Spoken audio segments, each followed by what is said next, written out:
une attaque, un scénario d'attaque en direct. Je leur laisse la parole pour se présenter. Le format fera 30 minutes, 25 minutes de présentation et ensuite 5 minutes de questions-réponses de manière à pouvoir échanger avec le public. Bonne conférence à vous. Bonjour à tous et bienvenue. Donc avec Arnaud, on vous a préparé un petit scénario d'attaque qu'on a déjà un petit peu joué, mais l'objectif sera aussi de pouvoir visualiser un petit peu les résultats de cette attaque vis-à-vis en fait des outils de sécurité qui ont été mis en place. Alors, pour ceux qui ne connaissent pas Mandiant, un petit récapitulatif sur qui on est et ce qu'on fait aujourd'hui. Alors, historiquement, en fait, Mandiant, c'est de la réponse à incident. Aujourd'hui, on a un peu plus de 300 consultants répartis à travers le monde qui permettent d'avoir une expérience par année de 200 000 heures de réponse à incident. Donc, ça nous permet de bien comprendre aussi ce qui se passe vis-à-vis des pirates. On a une autre équipe pour tout ce qui va être recherche en threat intelligence. Donc là, c'est pareil. L'intérêt, c'est d'avoir des gens qui sont répartis à travers le monde, donc plus de 24 pays. Le langage aussi est important. Quand vous avez besoin de faire du reverse ou autre, c'est aussi de comprendre parfois les messages qui peuvent être présents dans les codes malicieux, plus l'analyse des forums, etc. Donc, on a besoin aussi d'avoir des gens qui maîtrisent certaines langues. Donc, c'est aussi un peu plus de 300 analystes aujourd'hui qui nous permettent d'avoir un peu plus de 30 000 rapports disponibles dans notre plateforme de threat intelligence. Et puis, également, l'autre point important, on a la réponse, mais aussi l'attaque, donc avec des équipes de Red Team. Donc, c'est pareil, ce sont des gens avec beaucoup d'expérience, plus de 15 ans, répartis aussi dans plusieurs pays, et ils font un peu plus de 400 exercices. Donc, ça peut être sur de l'OT, de l'IT, peu importe, finalement, l'environnement. Et ça nous permet aussi également de remonter du terrain les différentes techniques qu'ils peuvent utiliser. Donc, l'objectif de tout ça, c'est ça nous permet d'enrichir ensuite après nos solutions, voilà, qu'on distribue à travers aussi une plateforme SaaS. Alors, ce qu'on va aujourd'hui un petit peu étudier en termes d'attaque, sont des scénarios qui sont liés en fait à un gouvernement qui est celui de la Fédération de Russie. Alors, ce gouvernement, en fait, il est composé de différents services étatiques. On a le FSB, je pense que tout le monde a un petit peu entendu parler de celui-ci, le SVR, le GRU. Et nous, on va se concentrer en fait sur notre présentation sur l'acteur APT28. Donc, l'acteur APT28 est assez présent aujourd'hui et est reconnu dans un certain nombre d'attaques, notamment sur la partie cyberespionnage. On l'a rencontré aussi également au moment des campagnes électorales aux États-Unis, hein, notamment avec Hillary Clinton. Et puis, il est aussi très, très présent actuellement avec le conflit ukrainien. Donc là, on a des équipes qui sont engagées aujourd'hui dans la réponse à incident et qui retrouvent en fait cet acteur sur le terrain. C'est un acteur aussi qui a effectué aussi quelques attaques en France, notamment une qui a été connue, qui était bien connue en 2015, je crois. Est-ce que vous avez une idée de qui a été attaqué à cette époque-là? Est-ce que ça vous parle? APT28 2015? Non? C'était TV5 Monde. Voilà, c'est cet acteur en fait qui a été rattaché à cette attaque. Alors, ce qu'on va étudier aujourd'hui dans notre démo, c'est un certain nombre d'actions, d'activités, de techniques qui sont utilisées par APT28.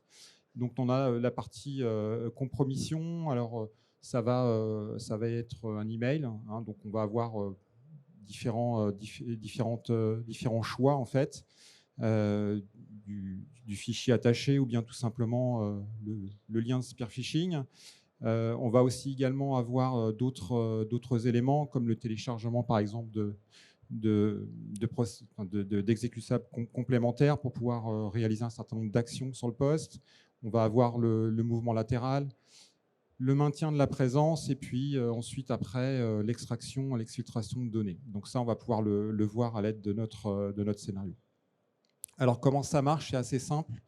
En fait, vous avez en haut à droite ce qu'on appelle un directeur, qui est en fait comme au cinéma, hein, qui va organiser finalement une scène. La scène, en fait, elle va être composée de ce qu'on appelle d'acteurs. Donc, ces acteurs vont en fait dialoguer l'un avec l'autre Et entre le point A et le point, enfin, l'acteur A et l'acteur B, bien évidemment, on va retrouver un certain nombre d'outils de sécurité.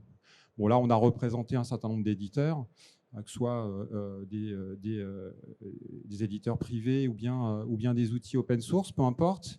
L'objectif, ça va vraiment être de pouvoir visualiser quelles sont, alors je n'ai pas envie de dire la qualité, mais en tout cas, ce que sont capables de nous remonter en fait les outils de sécurité. Alors ces outils de sécurité, ils peuvent être très bons, mais peut-être mal configurés, ou alors on a désactivé un certain nombre de modules. Et c'est ce qu'on va essayer en fait de retrouver à travers en fait la démonstration, ou en tout cas l'évaluation, on appelle ça évaluation, de l'acteur APT28. Voilà, donc on a positionné des acteurs qui sont soit des acteurs réseau, soit des acteurs endpoint. Donc on installe en fait l'agent sur un poste de travail. Et donc l'objectif ensuite, c'est que lorsqu'on va lancer une attaque, cette attaque va, enfin en tout cas le flux, la communication va traverser un certain nombre d'équipements. Et en fonction finalement de l'action que l'on va lancer, on va s'attendre à ce qu'on ait un équipement qui réagisse ou pas. Donc là, en fait, l'intérêt ensuite après, c'est de pouvoir analyser les résultats et de se dire quel est celui finalement sur lequel il faut que j'agisse. Alors peut-être soit en changeant la solution si elle n'est vraiment pas bonne, mais peut-être simplement en modifiant certaines configurations, renforçant peut-être le niveau de sécurité.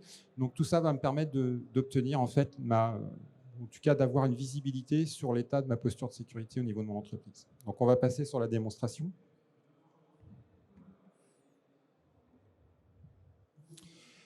Voilà, donc je pense que vous voyez bien l'écran. Donc ici, en fait, j'ai une map, ce qu'on appelle une map, avec un certain nombre de zones. Donc là, j'ai une zone Internet. Ici, je vais avoir une zone serveur. J'ai bien évidemment des zones poste et utilisateurs. Et j'ai entre les différents équipements des éléments de sécurité qui, en fait, ont été détectés et qui vont me permettre justement d'analyser l'état, en tout cas, des remontées d'événements qui peuvent être tout simplement un événement ou un blocage qui va être réalisé par la solution. Donc j'ai à ma disposition aujourd'hui un peu plus de 4600 actions que je vais pouvoir jouer. Alors l'objectif, ce n'est pas forcément de toutes les jouer, mais c'est d'essayer de trouver en fait la bonne évaluation par rapport à mon besoin et l'outil de sécurité que je vais vouloir tester.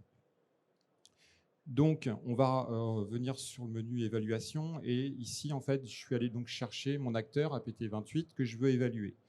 Donc, je vais me retrouver ici avec une évaluation, donc une description assez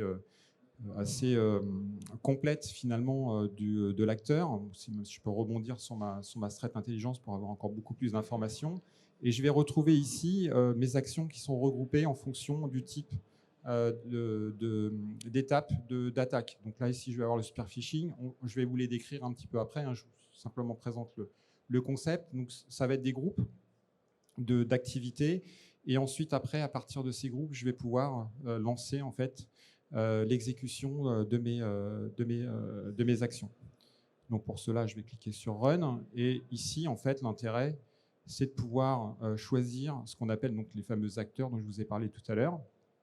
Donc ici, je vais avoir un premier acteur que je sélectionne, le deuxième, et ça va me permettre aussi également de mapper les flux potentiels entre ces différents acteurs qui vont tout de suite s'afficher. Donc ça va me permettre d'évaluer ici mon outil de sécurité de messagerie. En dessous, j'ai par exemple l'initial access. Donc là, je vais peut-être choisir une machine Windows. Et puis éventuellement la partie un autre client pour pouvoir justement définir d'autres points de sécurité dans mes points de communication qui peuvent être soit dans la même zone, soit dans des zones différentes, et ainsi de suite. Et ensuite, après, j'ai plus qu'à démarrer mon évaluation, et donc ça peut prendre un certain temps, ça dépend bien évidemment du nombre d'actions que je peux lancer, ça peut être de quelques minutes à plusieurs heures. Donc l'objectif ensuite, c'est de pouvoir analyser finalement le job qui a été exécuté et encore une fois, de comprendre l'état ou en tout cas le niveau de sécurité de mon entreprise et savoir où je pêche en termes d'attaque et où j'ai des points d'amélioration à apporter. Donc là, après, ça reste du graphique pour rentrer dans des rapports avec un peu plus de détails. Je ne sais pas si on aura le temps tout à l'heure pour le voir. Voilà, donc on va reprendre un petit peu le scénario d'attaque.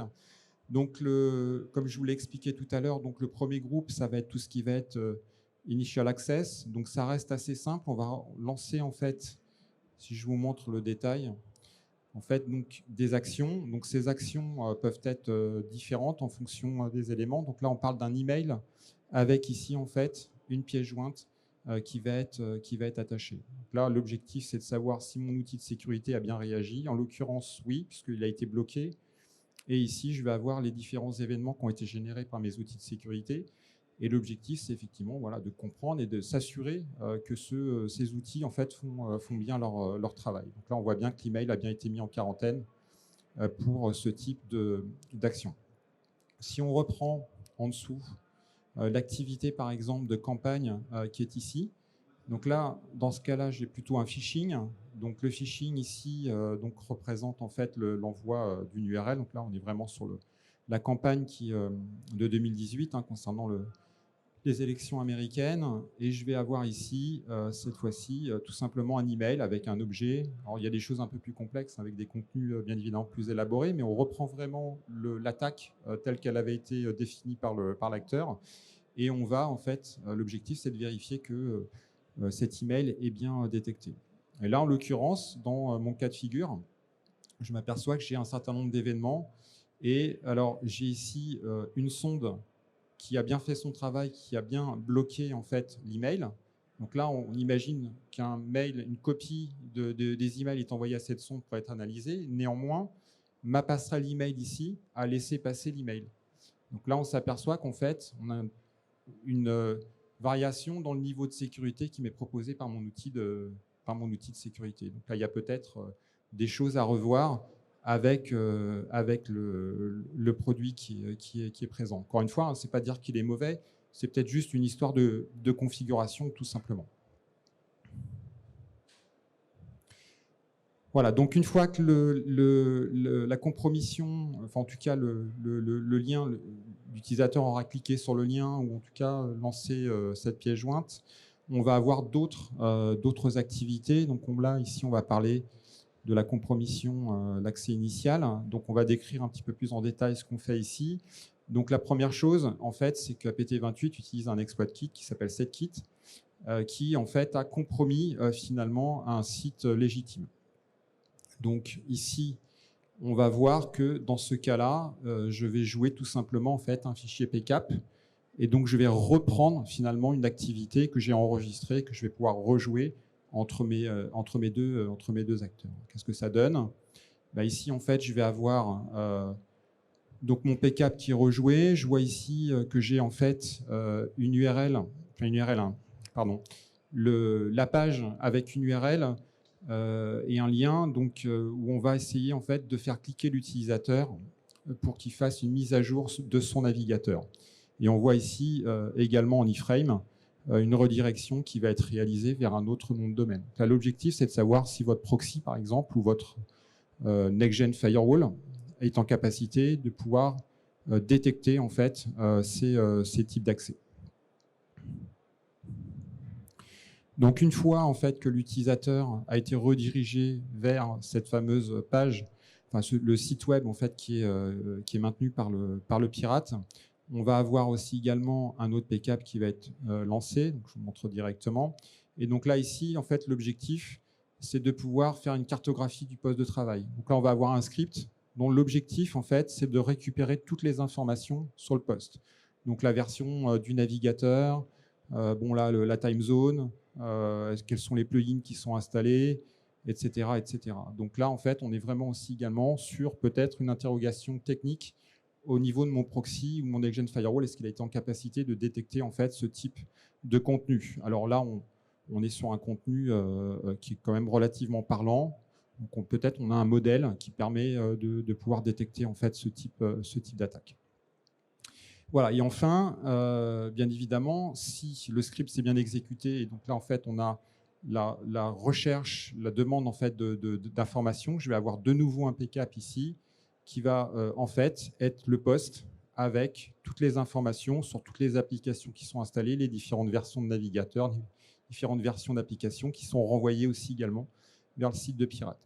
du pirate. Donc là, ça va permettre ensuite, après, en fonction des éléments qui sont remontés, de passer à l'étape suivante et ensuite, après, de lancer en fait l'exécution ici, le téléchargement d'exploits qui vont être spécifiques. Donc là, en fait, les exploits sont des exploits qui sont donc c'est une exploitation, une faille CVE qui est en fait présente sur les versions de navigateur d'IE6 à la version 11. Donc là, c'est tout simplement, ici, dans notre cas, le téléchargement en fait d'un fichier où on est censé normalement devoir le détecter. Alors, ce qu'on s'aperçoit ici, c'est qu'on est plutôt pas mal sur la partie transfert de fichiers, puisque toutes les actions ont été bloquées par mes équipements de sécurité. Donc là, on est quand même vraiment sur un niveau de sécurité qui est relativement intéressant. Donc ensuite, après, on part du principe que l'un de ces virus, enfin, un de ces codes malveillants est installé, en fait, présent sur la machine. Donc son objectif, ça va être aussi également de se déplacer et d'assurer en fait la persistance sur le poste de travail. Donc ici, on voit en fait qu'on va avoir de nouvelles actions qu'on va pouvoir exécuter qui peuvent être comme celle-ci, par exemple, le process discovery, quelque chose de très très simple que n'importe quel utilisateur, alors utilisateur peut-être pas tous les employés de l'entreprise, mais un tout petit peu avancé, va être en capacité de lancer. On va simplement lancer une commande et puis ici, on va lancer un task list. Est-ce que c'est malicieux? Pas forcément. Par contre, ça va dépendre du contexte et ça peut dépendre aussi également du process qui aura lancé ou exécuté en fait cette commande. Donc là, l'objectif ici, c'est qu'on voit que cet événement, par exemple, n'est absolument pas du tout remonté par mon outil de sécurité ici, en l'occurrence un EDR qui a été installé sur le poste de travail. Voilà. Donc, est-ce que c'est peut-être quelque chose qui est nécessaire? Donc, ça permet en fait de voir qu'ici, peut-être cet événement qui n'est pas remonté, je vais devoir rajouter une règle au niveau de mon EDR ou demander à l'éditeur de le faire pour peut-être pouvoir remonter cet événement. Encore une fois, c'est un signal très très faible, donc il n'a peut-être aucune signification. Il faut le voir plutôt dans une attaque ou en tout cas avec d'autres événements. Ici, on va avoir en fait le démarrage d'un batch qui va être en fait inscrit au niveau de la base de registre. Donc là, si je regarde un petit peu ma commande, c'est tout simplement en fait un regedit, un reg qui va ajouter en fait une DLL et qui va en fait se lancer à chaque fois que je vais lancer une application Office. Là, on rentre dans quelque chose qui est un tout petit peu en fait malicieux et donc qui normalement devrait être remonté encore une fois par l'EDR. Si on prend l'autre action, c'est peut-être moins important, mais là, en fait, on rentre vraiment dans quelque chose qui peut-être est un signal important. Et ensuite, après, on a l'intégration avec le logon script, donc quelque chose assez aussi classique. Et là, en fait, là, c'est pareil, c'est simplement en fait l'ajout ici d'une clé de registre avec l'exécution d'un fichier .bat. Donc là, on voit par contre que mon EDR a bien réagi puisque j'ai un événement qui est remonté. Et si on regarde ici un peu plus dans le détail, on va voir en fait l'alerte qui est présente. Bon, après, on peut rentrer un peu plus dans le détail si vous le souhaitez. Je pense que c'est un peu petit pour tout le monde, mais en fait, on va retrouver toutes les informations de commande. Donc, on voit bien que l'EDR a remonté l'événement. Voilà, donc encore une fois, ici, on voit qu'on a des actions sur le poste de travail qui sont réalisées. Certaines sont bien détectées. Une est bien détectée, les deux autres ne le sont pas. Donc là, en fait, on a peut-être un point d'amélioration à faire. Ensuite, après, ce qui est important, c'est effectivement là, pour le pirate, bien évidemment, c'est la partie collection de données. Donc là, on va aussi retrouver un certain nombre de mécanismes qui sont assez classiques finalement, entre la capture d'écran, la récupération d'emails. Donc là, si je vais dans le détail ici, je vais pouvoir regarder quelles sont les commandes qui sont lancées. Donc là, en fait, c'est un script qui me permet de pouvoir lire en fait et d'exporter des éléments d'un fichier PST en CSV. L'objectif, encore une fois, c'est une fois que j'ai récupéré ces données, c'est de pouvoir les extraire. Donc capture d'écran, récupération d'éléments, d'emails, d'informations sur les emails. Ici, j'ai l'exécution, par exemple, de recherche de données en fait sur une clé USB. Alors là, j'ai une erreur parce que finalement, je n'avais pas de clé USB qui était présente sur la machine. J'ai l'énumération des utilisateurs. Là, on voit par exemple que j'ai aucun événement qui a été généré, alors que c'est quelque chose qui peut paraître bénin parce qu'on peut le lancer manuellement en ligne de commande, mais ça peut être générateur d'un événement. Enfin, ça peut être un événement qui est lié en fait à une attaque. Donc, c'est quelque chose que l'EDR devrait pouvoir normalement peut-être remonter. Et enfin, on a ici l'utilisation Mimikat. Donc là, c'est relativement simple hein, pour ceux qui connaissent un petit peu son fonctionnement. L'objectif ici, c'est de pouvoir en fait récupérer tous les mots de passe en clair et les enregistrer dans un fichier de log. Donc là, on voit que mes outils de sécurité ont bien vu finalement cette commande, et on voit même ici que l'outil de sécurité a mis en quarantaine en fait l'exécutable. Donc là, on est vraiment sur une protection qui est de blocage, et ce qui est attendu. On a une autre variante ici. Voilà, donc là, en fait, on a donc récupéré des données, et donc là, on va pouvoir maintenant on a récupéré des données et on a récupéré aussi des informations de compte. Donc là, en fait, on va pouvoir faire un pass de hash. Donc tout simplement aussi également une action qui va être générée à travers ce qu'on appelle un PCAP. Donc je vais vous montrer à quoi ça correspond. Et on va bien voir en fait ici les différentes commandes qui vont être lancées, comme le challenge qui est là. Et en fait, on est vraiment sur une activité qui correspond en fait à un accès distant avec ce type de commande. Je vais fermer ces fenêtres, je n'ai plus besoin. Voilà, donc on a le mouvement latéral, on a la collection des données, et puis ensuite après on a ce qu'on appelle donc l'évasion. Dans l'évasion, on a plusieurs techniques. La première, en fait, comme on l'a vu tout à l'heure, on a collecté des données. L'objectif, ça va être peut-être de les chiffrer. Donc pour cela, on va utiliser tout simplement certutile, qui est un composant de Windows. Et puis là, tout simplement, on va lancer une commande qui va permettre en fait de chiffrer le contenu du fichier. Donc là, c'est pareil, cette activité, normalement, c'est quelque chose qui devrait être remonté par le DR, certainement, parce que c'est quelque chose qui n'est pas forcément normal sur le poste de travail. Et on voit que là, mon EDR n'a rien remonté. On a le fameux timestamp aussi. Donc l'objectif ici, c'est de modifier en fait toutes les informations de date sur un fichier. Donc là, c'est pareil, ce sont des commandes, hein, en l'occurrence là du PowerShell, qui vont être lancées. Donc on a un fichier qui a une certaine date, et en fait, on va lui modifier, on va forcer les dates sur la création, le dernier accès et la dernière fois que j'ai réalisé en fait une modification de ce fichier. Voilà. Vous voyez, ça reste assez détaillé. Et ça permet encore une fois de savoir si mon outil de sécurité a bien remonté l'information. Ici, l'objectif du pirate, c'est aussi également d'aller effacer ces événements au niveau des événements Windows. Donc là aussi, ça reste des commandes relativement simples. Et là, en fait, l'objectif, c'est de s'assurer, là, on voit que Windows Defender a bien fait le job, a bien en fait bloqué finalement cette commande. Voilà, donc on est plutôt pas mal en termes de protection. Voilà, donc là en fait on a encore une fois donc effacé nos traces, modifié des informations de date sur des fichiers, on a chiffré en fait ces données. Et bien en fait on peut passer ensuite après à la méthode d'exfiltration de ces données. Et donc là tout simplement aussi on va relancer ici un certain nombre de commandes. Et l'objectif, c'est de voir si, par exemple, là, dans ce cadre-là, mon proxy et peut-être un module de DLP arrive en fait à détecter en fait que ce fichier est uploadé vers une destination. Voilà. Donc là, on a vu à peu près tous les éléments de l'attaque. Bien évidemment, il y a un point qui est aussi également essentiel, c'est que pour pouvoir exécuter toutes ces commandes, en fait, on a aussi également un lien avec un centre de contrôle qui va être en dehors du réseau.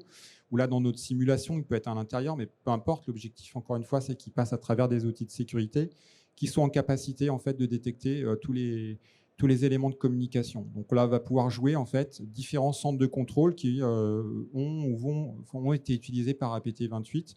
Et l'objectif ici, c'est de m'assurer que en fait tout a bien été détecté. On voit ici qu'on a par exemple aussi également une commande qui a bien été bloquée. Mais par contre, en fait, on n'a pas d'événement. Donc là, c'est aussi également un signal qui peut-être peut manquer au SOC pour pouvoir avoir en fait un peu plus d'informations sur l'attaque.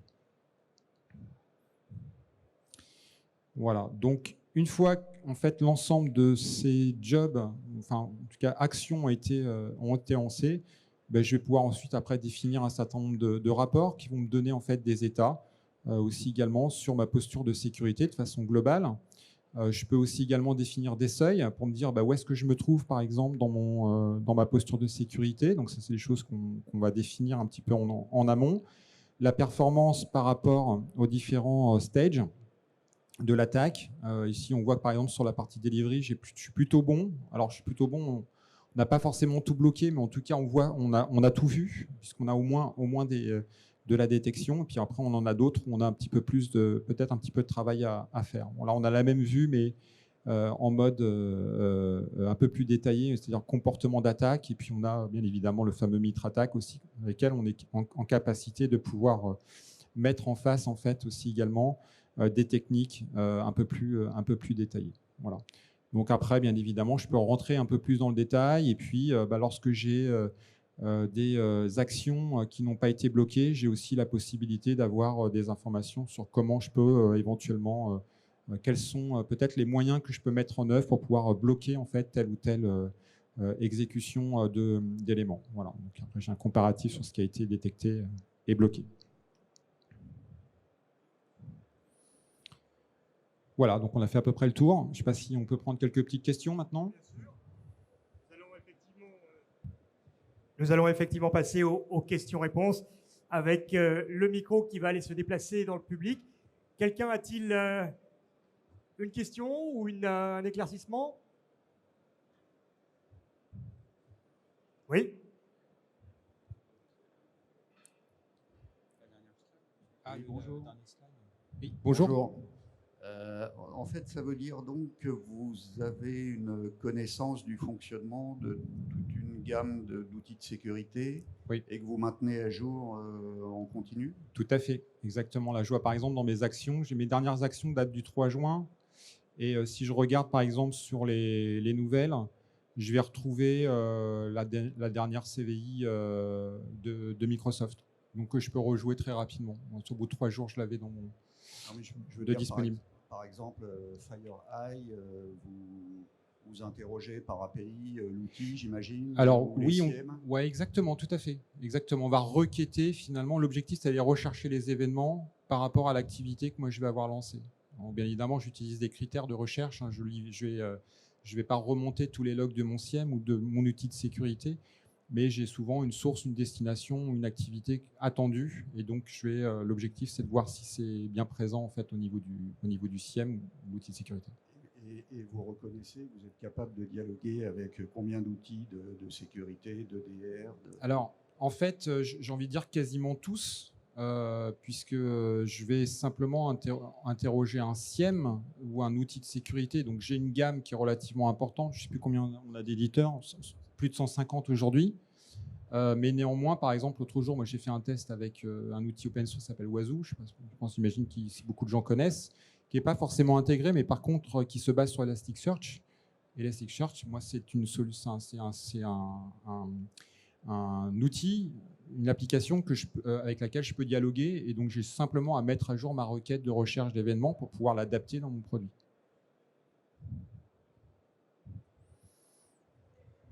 Quelqu'un d'autre? Oui. Monsieur. Allô, test. Bonjour, merci pour la présentation. Alors ma question c'était, est-ce qu'on peut modifier les librairies? Ça veut dire faire nos propres scénarios. Tout à fait. En haut à droite, j'ai Action et vous importez ce que vous voulez. Vous pouvez aussi importer, si vous avez... Aussi, vous pouvez créer vos propres malwares, entre guillemets, et les importer aussi également dans le système. Bon, là, on ne l'a pas montré, mais en fait, j'ai ici ce qu'on appelle un protected theater qui me permet en fait de faire du destructif. Donc, je peux jouer du ransomware ou tout malware que vous avez développé dans votre lab pour voir ensuite après comment va réagir votre outil de sécurité. Donc, l'objectif encore, c'est de lier la bulle qui va en fait être en charge de la gestion de la machine dans laquelle je vais avoir mon agent et vos outils de sécurité et va permettre en fait de collecter les logs générés par l'agent et ensuite après de les remonter vers mon outil. Et là, je peux aussi également sur du destructif pouvoir avoir ce type d'informations. Quelqu'un pour une autre question? Oui. Bonjour. Bonjour. Je voulais juste une précision. Tout à l'heure, vous avez dit on se connectait à un CIEM et on collectait les logs. Oui. On a vu dans la démonstration un événement qui a été bloqué mais non logué. Donc si ça ne remonte pas jusqu'au CIEM, comment vous avez eu cette information du blocage? Alors en fait, le blocage, il peut être simplement, alors notamment c'est sur les commandes sur le poste de travail, parce que je vais lancer une commande. Et dans le cadre, par exemple, je sais pas, je vais tenter de faire l'exécution d'une commande avec un compte système qui va être bloqué par Windows parce que c'est une règle par défaut de Windows. Mais là, j'ai aucun événement qui est remonté parce que j'ai pas d'outil de sécurité. En fait, c'est vraiment le système qui m'a bloqué l'activité. Il faut quand même penser que Microsoft met à jour régulièrement son système.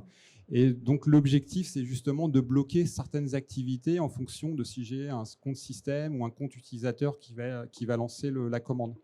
Donc ça va vraiment dépendre. Donc c'est bloqué parce que moi, mon agent qui est installé voit que en fait le retour attendu n'est pas présent, donc c'est bloqué. Mais par contre, j'ai pas d'événement de sécurité. Mais c'est effectivement une très bonne question. Oui. Eh bien, nous voici au terme des questions-réponses. Il nous reste à préciser d'abord le stand sur lequel vous vous trouvez afin que les rencontres puissent se faire et les questions se poursuivent. Dites-nous. Alors, on a également un petit jeu. On a parlé au démarrage de cette présentation des différents services étatiques russes. Et à PT28 appartient à un certain service. Donc, pour les 10 premières personnes qui vont nous donner en fait le nom de ce service qui viennent sur notre stand, vous aurez une belle casquette alpine qu'on vous remettra avec grand plaisir. Et le numéro du stand, évidemment, pour nous retrouver, c'est G26 à gauche et 2e à droite. Voilà, merci bravo à vous pour cette conférence et cette présentation.